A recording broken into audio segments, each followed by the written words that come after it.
تعجب ہوگا، یورپ کی بڑی بڑی یونیورسٹی کے اندر ان کی یہ کتاب سلیبس کے اندر داخل، نصاب تعلیم کے اندر داخل، اسی کو پڑھ کر لوگ انگریز ڈاکٹر بنا کرتے تھے۔ انگریزوں کی کمیونٹی اسی کتاب کو پڑھ کر دنیا کے اندر اپنے علم کے جھنڈے گاڑا کرتی تھی، اور وہ کتاب کسی اور نے نہیں لکھی تھی، ایک مسلمان عالم دین نے لکھی۔ یہ ہمارا علم کا لوہا تھا جس کو دنیا پڑھ کے دنیا کے اندر اپنے جھنڈے گاڑا کرتی تھی، اپنے نام گاڑا کرتی تھی۔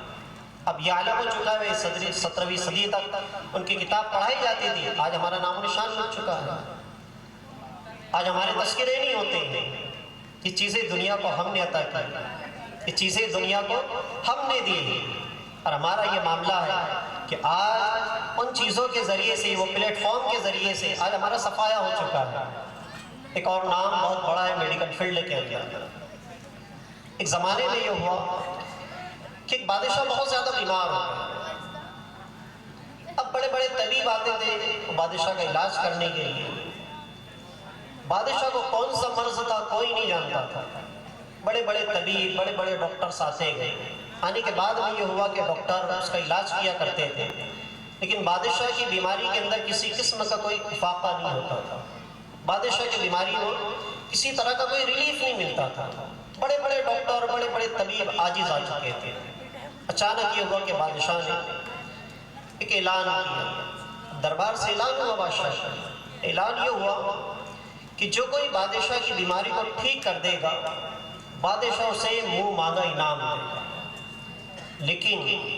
اس نے دوسرا اعلان یہ بھی کیا کہ اب جو بھی کوئی میرا علاج کرنے کے لیے آئے گا، اگر اس سے مجھے فائدہ نہیں ہوا تو اس کی گردن اڑا دی جائے گی۔ بڑے بڑے طبیب آ کر علاج کر چکے تھے، عاجز ہو چکے تھے، لیکن کسی قسم سے کوئی اعتبار سے فائدہ نہیں ہوا تھا۔ ایک 17 سالہ نوجوان لڑکا بادشاہ کے دربار میں آتا ہے اور کہتا ہے کہ بادشاہ تم نے بڑے بڑے ڈاکٹرز کو بتایا ہے، بڑے بڑے طبیبوں کو آپ نے بتایا ہے، اور آپ کو کسی سے کوئی فائدہ نہیں ہوا، آپ کی صحت دوبارہ سے سدھری نہیں، آپ کی بیماری ختم نہیں ہوئی۔ 17 سالہ لڑکا، بادشاہ کے وزیر جمع ہوئے، ایڈوائزر جمع ہوئے، 17 سالہ لڑکے سے کہتے ہیں کہ اے بیٹا، ابھی تو تم نے دنیا دیکھی بھی نہیں، ان فوان شباب کے دور سے تم گزر رہے ہو، اپنی جان پہ رحم کھاؤ، بادشاہ کا ٹھیک نہ ہوئے تو تمہاری گردن مار دی جائے گی۔ وہ 17 سالہ نوجوان استقامت کے ساتھ کھڑا رہا اور اس نے کہا کہ مجھے آپ 2 مہینے کا وقت دیجیے، انشاءاللہ میں بادشاہ کو ٹھیک کر دوں۔ اب آپ سوچ سکتے ہیں کہ بڑے بڑے طبیب آئے، حکمہ آئے، ڈاکٹرز آئے، ڈائگنوز نہ کر سکے کہ بادشاہ کو آخر کس قسم کی بیماری ہے، بادشاہ کس مرض کے اندر مبتلا ہے۔ اچھا، بادشاہ کا یہ عالم تھا کہ بادشاہ بستر کے اوپر پڑا ہوا تھا،